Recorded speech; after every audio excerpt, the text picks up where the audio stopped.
रामदास जी महाराज की अजीम रचना।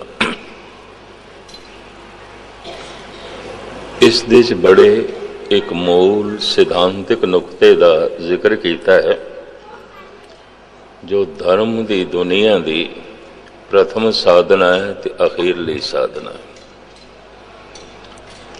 आद अंत धर्म का पहली पंक्ति दे च ही वर्णन कर दिता, फिर उसे दा ही सारा खुलासा है। ये पंक्ति जे किसी की पकड़ दे आ जाए फिर ये प्रश्न करने की ते किसी ते लोड़ नहीं, ते भटकण की लोड़ भी नहीं। नाम दान बख्शो, नाम दान बख्शो, जगह जगह में धक्के खाने की लोड़ नहीं। धन गुरु रामदास जी महाराज जो दसदे पे ने बुनियादी नुकता दस देता है, छुपाया कुछ भी नहीं है, सिर्फ इतना इस खजाने को खोलिए। प्यो दादे का खोल डिठा खजाना, ता मेरे मन भया निदाना। अगर हीरियां नाल रतना नाल भरिया होया बक्सा है तो कोई आखे मैं खोलना ही नहीं, खोलना ही नहीं, तो फिर कंगालता विच दिन बतीत करेगा, खोलना तो पेगा। ये पिता गुरु नानक, ये दादा अकाल पुरख, ये खजाना है पिता दादे दादे दा। दादे ने जो बख्शिश की थी खजाने, पिता ने उस खजाने को जिमें साढ़े सामने रखे है, बक्से दे च रखे है, शब्दां दे च रखे है, अखरां दे च रखे है, खोलने पैणगे। ये खजाना खोलना पेगा। महाराज आप कहते हैं प्यो दादे का खोल डिठा खजाना, ता मेरे मन भया निदान। ता मैनू निदान की प्राप्ति हो गई, इलाज की प्राप्ति हो गई, मैं स्वस्थ हो गया, आनंदित हो गया, माला माल हो गया। इसी तरह दे अज उस खजाने की कुंजी का जिक्र किया है, जिहदे नाल ताला खोलना है, जिहदे नाल ताला खोलना है, और उस खजाने को प्राप्त करना है। सिर्फ पहली पंक्ति पहले सुन लो, क्योंकि मैं इसे दे आसरे ते अर्थ विचार थोड़े सामने रखने की निमाणी कोशिश करांगा। आप पहली पंक्ति सुन लो तो मेरे जहन दे भी ये पहली पंक्ति आ जाए, जिहदे च धर्म का सार, धर्म का तत्त धन गुरु रामदास जी महाराज ने बयान कर दिता है। हाँ हाँ आप सरवण करो। हाँ जी।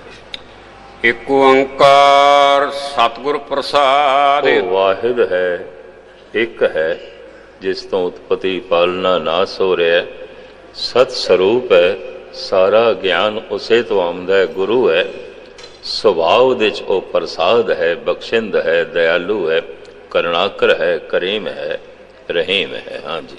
राग सूही छंत महला चौथा घर दूजा। गुरमुख हर गुण गाए, हिरदय रसन रसाए। गुरमुख हर गुण गाए, हिरदे रसन रसाए।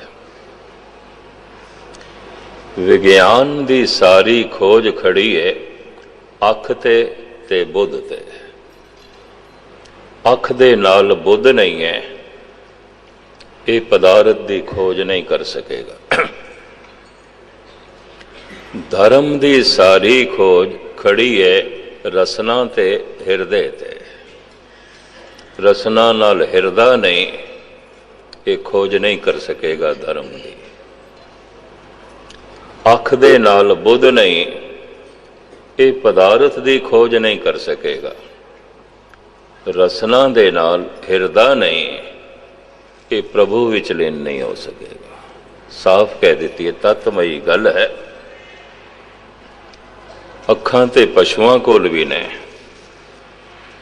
ਅੱਖ ਨਾਲ ਬੁੱਧ ਨਹੀਂ ਹੈ। ਇਤਨੀ ਬੁੱਧ ਨਹੀਂ ਹੈ ਕਿ ਪਦਾਰਥ ਦੀ ਗਹਿਰਾਈ ਦੇ ਵਿੱਚ ਜਾ ਸਕਣ।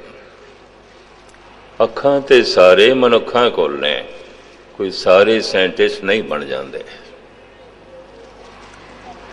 ਅੱਖ ਨਾਲ ਜੋ ਪੂਰਨ ਤੌਰ ਤੇ ਆਪਣੀ ਬੁੱਧ ਨੂੰ ਜੋੜ ਦਿੰਦਾ ਹੈ, ਉਹ ਪਦਾਰਥ ਦੇ ਗਹਿਰੇ ਤਲ ਦੇ ਵਿੱਚ ਜਾ ਕੇ ਪਦਾਰਥ ਦਾ ਰਾਜ਼ ਲੱਭ ਲੈਂਦਾ ਹੈ। ਔਰ ਜਦ ਰਾਜ਼ ਲੱਭ ਲੈਂਦਾ ਹੈ ਤਾਂ ਫਿਰ ਉਸੇ ਹੀ ਪਦਾਰਥ ਨੂੰ ਆਪਣੇ ਅਨੁਕੂਲ ਕਰਕੇ ਦੁਨਿਆਵੀ ਬੈਰੂਨੀ ਸੁੱਖ ਹਾਸਲ ਕਰਦਾ ਹੈ।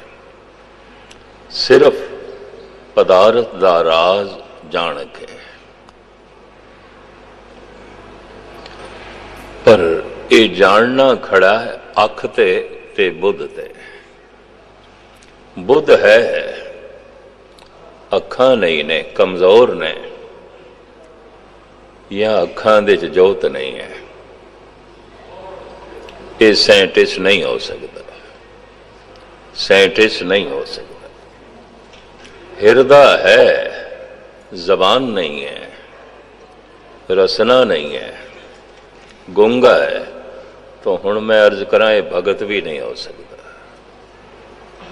ਇਹਦਾ ਭਗਤ ਹੋਣਾ ਬੜਾ ਔਖਾ ਹੈ। ਸੰਸਾਰ ਦਾ ਧਾਰਮਿਕ ਇਤਿਹਾਸ ਪੜ੍ਹੀਏ, ਇੱਕ ਭਗਤ ਵੀ ਐਸਾ ਨਹੀਂ ਮਿਲਦਾ ਜੋ ਗੁੰਗਾ ਹੋਵੇ, ਇੱਕ ਵੀ ਨਹੀਂ ਮਿਲਦਾ। ਅੱਖ ਦੇ ਨਾਲ ਬੁੱਧ ਨਹੀਂ ਹੈ ਤਾਂ ਵੀ ਇਹ ਪਦਾਰਥ ਦੀ ਖੋਜ ਨਹੀਂ ਕਰ ਸਕਦਾ। ਮੈਂ ਫਿਰ ਅਰਜ਼ ਕਰਾਂ, ਅੱਖਾਂ ਤੇ ਪਸ਼ੂਆਂ ਕੋਲ ਵੀ ਨੇ, ਅੱਖਾਂ ਤੇ ਸਾਰੇ ਮਨੁੱਖਾਂ ਕੋਲ ਨੇ। ਕੋਈ ਮਨੁੱਖ ਵਿਗਿਆਨਕ ਥੋੜ੍ਹੀ ਬਣ ਜਾਂਦਾ ਹੈ। ਪਰ ਜਦ ਅੱਖ ਦੇ ਨਾਲ ਆਪਣੀ ਪੂਰੀ ਬੁੱਧ ਨੂੰ ਜੋੜ ਦਿੰਦਾ ਹੈ, ਸਮਝ ਨੂੰ ਜੋੜਦਾ ਹੈ, ਤਾਂ ਫਿਰ ਪਦਾਰਥ ਦੇ ਗਹਿਰੇ ਤਲ ਦੇ 'ਚ ਜਾ ਕੇ ਪਦਾਰਥ ਦਾ ਰਾਜ਼ ਲੱਭ ਲੈਂਦਾ ਹੈ ਔਰ ਉਸ ਨੂੰ ਆਪਣੇ ਅਨੁਕੂਲ ਕਰਨ ਦਾ ਯਤਨ ਕਰਦਾ ਹੈ। ਜਿਵੇਂ ਕਹਿੰਦੇ ਨੇ, ਵਾਤਾ ਅਨੁਕੂਲ, ਏਅਰ ਕੰਡੀਸ਼ਨ। ਹਵਾ ਗਰਮ ਹੈ, ਇਹਨੂੰ ਆਪਣੇ ਅਨੁਕੂਲ ਕਰਨਾ ਜਿਤਨੀ ਚਾਹੀਦੀ ਹੈ। तो वाता अनुकूल, अपने अनुकूल करना है।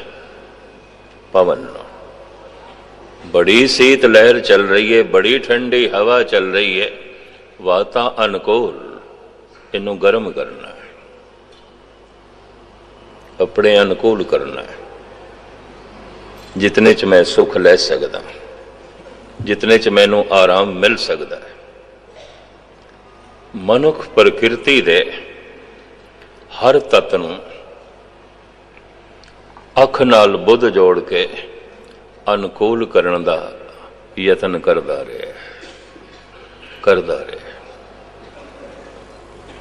सिर्फ राज समझण दी गल सी, पदारथ दे राज दा पता चल जाए, राज दा पता चल जाए। तो जैसे जैसे विज्ञान ने अख नाल बुद्ध नूं जोड़िया, इसने उपर वेख्या तो इहदी अख ग्रह नक्षत्रां तो भी अगे चली गई। इन्हें थल्ले देखिया तो बेशुमार पदार्थां दे राज नूं इसने जाने और उन्होंने अपने अनुकूल बनाने का यतन किया। अज असी बड़ा सुख ले रहे हैं उन्हां दी इस खोज तो।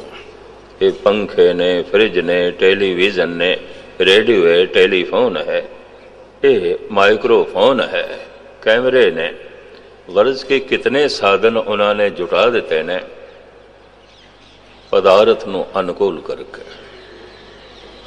उसनूं अपने अनुकूल करके।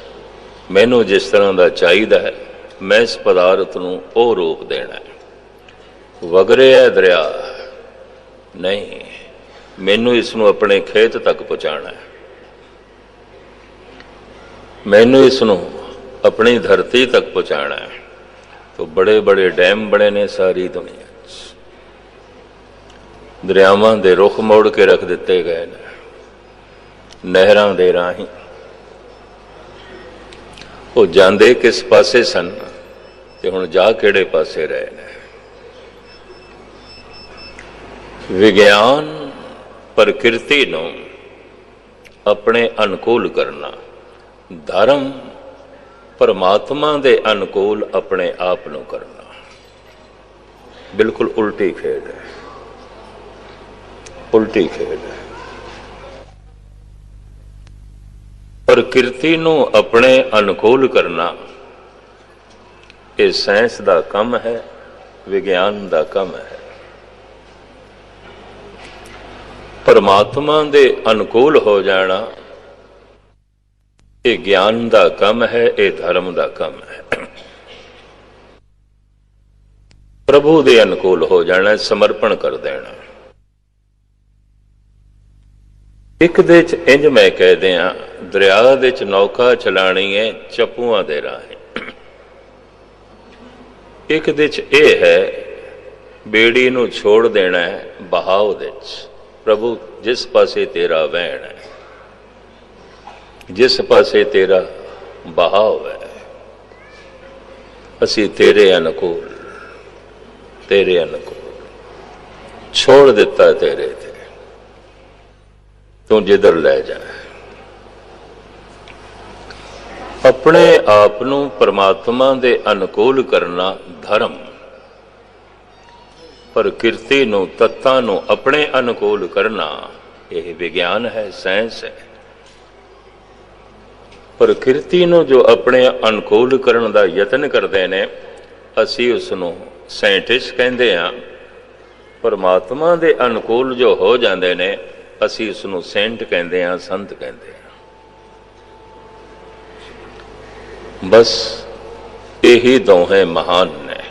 बाहर दी दुनिया साइंटिस्ट, अंदर दी दुनिया दे सेंट। इन्हां दोहां दी इंज समझ लो हलचल सारी जगत दे इन्हां दोहां करके, इन्हां दोहां करके ये रेलां, मोटरां, गड्डियां, हवाई जहाज साइंटिस्ट दी देन है। प्रकृति नूं अपने अनुकूल करना, तो इस दे विचों सुख हासिल करना है, दुनियावी लाभ हासिल करना है। अपने आप नूं परमात्मा दे अनुकूल करना है। परमात्मा महारस है, उस महारस नूं प्राप्त करना है। परमात्मा महा आनंद है, उस आनंद नूं प्राप्त करना है। शरीरक सुख पा के भी एक साइंटिस्ट कि उहदी बनी हुई चीज़ां तो सुख लैण वाले मनुख मानसिक तल ते रोंदे ही रहंदे, पिटदे ही रहंदे। कार भी है, घर दे च फ्रिज भी है, सारा घर एयर कंडीशन भी है, पंखे भी ने, टेलीफोन भी लगे, टीवी भी लगे, पर रोंदे ही पिटदे पे, रोंदे पिटदे पे। विज्ञान दे सारे साधन कोल मौजूद ने, सुख सारे कोल मौजूद ने, पर कीता की जाए मन दे तल ते बेचैनी, चिंतावां, परेशानियां।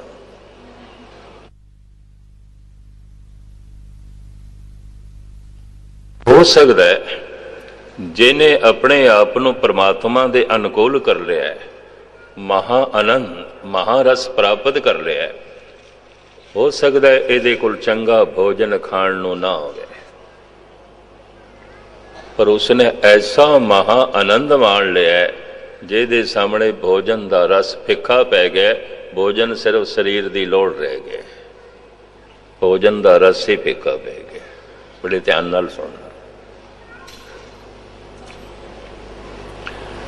जिसने परमात्मा दे अनुकूल अपने आप नूं करके परमात्मा तत्त प्राप्त कर लिया है, ਭਾਵੇਂ ਉਹਦੇ ਕੋਲ ਇੰਦਰੀਆਂ ਦਾ ਰਸ ਨਾ ਹੋਵੇ, ਕਿਉਂਕਿ ਇੰਦਰੀਆਂ ਦੇ ਸਾਰੇ ਰਸ ਉਹਦੇ ਸਾਹਮਣੇ ਫਿੱਕੇ ਪੈ ਗਏ, ਕੁਛ ਵੀ ਨਹੀਂ ਨੇ, ਕੁਛ ਵੀ ਨਹੀਂ ਨੇ। ਭਾਵੇਂ ਪ੍ਰਕਿਰਤੀ ਨੂੰ ਆਪਣੇ ਅਨੁਕੂਲ ਕਰਕੇ ਇੰਦਰੀਆਂ ਦੇ ਸਾਰੇ ਰਸ ਮੌਜੂਦ ਨੇ, ਫਿਰ ਵੀ ਮਾਨਸਿਕ ਤਲ ਤੇ ਬੇਚੈਨੀ, ਪਰੇਸ਼ਾਨੀ, ਵਿਆਕੁਲਤਾ, ਦੁੱਖ, ਸੰਤਾਪ ਮੌਜੂਦ ਹੈ, ਜਿਹਦੇ ਨਾਲ ਇਹ ਸਾਰੇ ਸੁੱਖ ਵੀ ਦੁੱਖ ਬਣ ਜਾਂਦੇ। ਕੁਛ ਵੀ ਨਹੀਂ, ਕੁਛ ਵੀ ਨਹੀਂ। ਸਿਆਣੇ ਸੱਜਣ ਆਪ ਬੈਠੇ ਹੋ, ਸਤਸੰਗੀ ਹੋ, ਗੁਰਮੁਖ ਹਰ ਗੁਣ ਗਾਏ, ਹਿਰਦੇ ਰਸਨ ਰਸਾਏ। ਰਸਨਾ ਦੇ ਨਾਲ ਭਗਤ ਹਿਰਦੇ ਨੂੰ ਜੋੜਦਾ ਹੈ, ਆਪਣੀ ਭਾਵੁਕਤਾ ਨੂੰ ਜੋੜਦਾ ਹੈ। ਜ਼ਬਾਨ ਨਾਲ ਵਾਹਿਗੁਰੂ ਵਾਹਿਗੁਰੂ ਕਰੀ ਜਾ ਰਿਹਾ, ਹਿਰਦਾ ਜੋੜਿਆ ਨਹੀਂ, ਕੁਛ ਵੀ ਨਹੀਂ। ਅੱਖ ਨਾਲ ਦੇਖੀ ਜਾ ਰਿਹਾ, ਦੇਖੀ ਜਾ ਰਿਹਾ, ਬੁੱਧ ਨੂੰ ਜੋੜਿਆ ਨਹੀਂ, ਕਿ ਖਾਕ ਸਾਇੰਟਿਸਟ ਬਣੇਗਾ? ਕਿਸ ਤਰ੍ਹਾਂ ਬਣੇਗਾ? ਰਸਨਾ ਨਾਲ ਜਪੀ ਜਾ ਰਿਹਾ, ਜਪੀ ਜਾ ਰਿਹਾ, ਹਿਰਦਾ ਨਾਲ ਜੋੜਿਆ ਨਹੀਂ, ਕਿਸ ਤਰ੍ਹਾਂ ਭਗਤ ਬਣੇਗਾ? ਕਿਵੇਂ ਭਗਤ ਬਣੇਗਾ? ਤੇ ਮਨ ਕੀਤਾ ਭਾਵ, ਭਾਵ ਤੇ ਚਾਹੀਦਾ। ਮੈਂ ਜੋ ਅਰਜ਼ ਕੀਤੀ ਬੁਨਿਆਦੀ ਗੱਲ ਕਹਿ ਦਿੱਤੀ ਹੈ ਗੁਰੂ ਰਾਮਦਾਸ ਜੀ ਨੇ, ਹਿਰਦੇ ਰਸਨ ਰਸਾਏ। ਰਸਨਾ ਦੇ ਨਾਲ ਹਿਰਦਾ ਨਹੀਂ ਜੁੜਿਆ, ਇਹ ਰਸਾਂ ਤੋਂ ਵਾਂਝਾ ਰਹਿ ਜਾਏਗਾ, ਆਨੰਦ ਤੋਂ ਵਾਂਝਾ ਰਹਿ ਜਾਏਗਾ। ਔਰ ਇਸਨੇ ਅੱਖ ਨਾਲ ਬੁੱਧ ਨੂੰ ਨਹੀਂ ਜੋੜਿਆ, ਪੱਲੇ ਕੱਖ ਵੀ ਨਹੀਂ ਪੈਣਾ, ਕੁਛ ਵੀ ਨਹੀਂ ਪੈਣਾ। ਅੱਖਾਂ ਤੇ ਪਸ਼ੂਆਂ ਕੋਲ ਵੀ ਹੈਗੀਆਂ, ਆਮ ਸਾਧਾਰਨ ਮਨੁੱਖਾਂ ਕੋਲ ਵੀ ਹੈਗੀਆਂ। ਅੱਖ ਨਾਲ ਜਿਤਨੀ ਬੁੱਧ ਜੋੜੇਗਾ, ਅੱਖਾਂ ਭਾਵੇਂ ਉੱਪਰ ਦੇਖਣ ਭਾਵੇਂ ਥੱਲੇ ਦੇਖਣ, ਉੱਪਰ ਵੇਖਣ, ਕਿਉਂਕਿ ਬੁੱਧ ਇਸਨੇ ਨਾਲ ਜੋੜੀ ਹੈ, ਤਾਂ ਇਹਨੂੰ ਗ੍ਰਹਿ ਨਛੱਤਰ ਤਾਰੇ ਸਿਆਰਿਆਂ ਦੀ ਸਮਝ ਪੈ ਜਾਏਗੀ, ਉਹਨਾਂ ਦੀ ਹੋਂਦ ਦਾ ਬੋਧ ਹੋ ਜਾਏਗਾ। ਉੱਥੇ ਕੀ ਕੁਝ ਮਿਲ ਸਕਦਾ, ਉੱਥੇ ਕੀ ਕੁਝ ਹੈ, ਇਸ ਦਾ ਪਤਾ ਚੱਲ ਸਕਦਾ ਹੈ। ਪਰ ਅੱਖਾਂ ਨੂੰ ਇਸਨੇ ਪਦਾਰਥ ਦੇ ਤਲ ਤੇ ਕੀਤਾ, ਜ਼ਮੀਨ ਦੇ 'ਚ ਕੀਤਾ। ਪਦਾਰਥ ਦੇ ਰਾਜ਼ ਨੂੰ ਸਮਝ ਕੇ ਉਸ ਨੂੰ ਆਪਣੇ ਅਨੁਕੂਲ ਕਰਕੇ ਇਹ ਬੇਸ਼ੁਮਾਰ ਆਪਣੀਆਂ ਲੋੜਾਂ ਦੀ ਪੂਰਤੀ ਕਰ ਲਏਗਾ, ਸੁੱਖ ਹਾਸਲ ਕਰ ਲਏਗਾ। ਅੱਜ ਵਿਗਿਆਨ ਚਰਮ ਸੀਮਾ ਤੇ ਹੈ। ਇੱਕ ਹੋਰ ਨੁਕਤਾ ਵੀ ਮੈਂ ਅਰਜ਼ ਕਰਦੇ ਹਾਂ, ਕਿਧਰੇ ਰਹਿ ਨਾ ਜਾਏ। ਵਿਗਿਆਨ ਸੀੜੀ ਦਰ ਸੀੜੀ ਚੜ੍ਹਦਾ ਹੈ। ਗਲੀਲੀਓ ਨੂੰ, ਨਿਊਟਨ ਨੂੰ, ਆਇਨਸਟਾਈਨ ਨੂੰ ਕੱਢ ਦਈਏ, ਇਹ ਹੋਣ ਹੀ ਨਾ, ਤੇ ਜੀਨਾ ਬਣਨਾ ਵੀ ਨਹੀਂ ਸੀ। ਪਹਿਲੀ ਸੀੜੀ, ਦੂਜੀ, ਤੀਜੀ, ਚੌਥੀ, ਪੰਜਵੀਂ, ਛੇਵੀਂ, ਵਿਗਿਆਨ ਇਸ ਤਰ੍ਹਾਂ ਵਿਕਾਸ ਕਰਦਾ ਹੈ, ਸੀੜੀ ਦਰ ਸੀੜੀ। ਗਿਆਨ ਸੀੜੀ ਦਰ ਸੀੜੀ ਨਹੀਂ ਹੈ। ਗਲੀਲੀਓ ਨਹੀਂ ਹੈ, ਆਇਨਸਟਾਈਨ ਨਹੀਂ ਹੈ, ਨਿਊਟਨ ਨਹੀਂ ਹੈ। ਉਸ ਖੋਜ ਨੂੰ ਅੱਗੇ ਤੋਰਨਾ ਬੜਾ ਔਖਾ ਹੋ ਜਾਏਗਾ, ਔਖਾ ਹੋ ਜਾਏਗਾ। ਉਹਨਾਂ ਸਾਰਿਆਂ ਨੂੰ ਆਧਾਰ ਬਣਾਉਣਾ ਪਏਗਾ। ਪਰ ਇੱਕ ਮਨੁੱਖ ਧਰਮ ਦੀ ਦੁਨੀਆ ਵਿੱਚ ਗਤੀ ਕਰਨਾ ਚਾਹੁੰਦਾ ਹੈ, ਵੀ ਅਨਪੜ੍ਹ, ਕਿਸੇ ਨੂੰ ਨਹੀਂ ਪੜ੍ਹ ਸਕਦਾ, ਨਾ ਉਹ ਉਪਨਿਸ਼ਦਾਂ ਪੜ੍ਹ ਸਕਦਾ, ਨਾ ਵੇਦ, ਨਾ ਉਹ ਗੁਰੂ ਗ੍ਰੰਥ ਸਾਹਿਬ ਜੀ ਮਹਾਰਾਜ ਦੀ ਬਾਣੀ ਪੜ੍ਹ ਸਕਦਾ ਹੈ, ਨਾ ਭਾਈ ਗੁਰਦਾਸ ਨੂੰ, ਨਾ ਆਨੰਦ ਲਾਲ ਨੂੰ, ਨਹੀਂ ਪੜ੍ਹ ਸਕਦਾ ਉਹ ਕਬੀਰ ਨੂੰ, ਫਰੀਦ ਨੂੰ। ਲੇਕਿਨ ਫਿਰ ਵੀ ਅਗਰ ਰਸਨਾ ਦੇ ਨਾਲ ਭਾਵਨਾ ਜੁੜੀ ਹੈ, ਜੋ ਪ੍ਰਾਣੀ ਗੋਬਿੰਦ ਦੇ ਆਵੇ, ਪੜਿਆ ਅਨਪੜਿਆ ਪਰਮਗਤ ਭਾਵੇ, ਪਰਮਗਤੀ ਪ੍ਰਾਪਤ ਕਰ ਲਏਗਾ।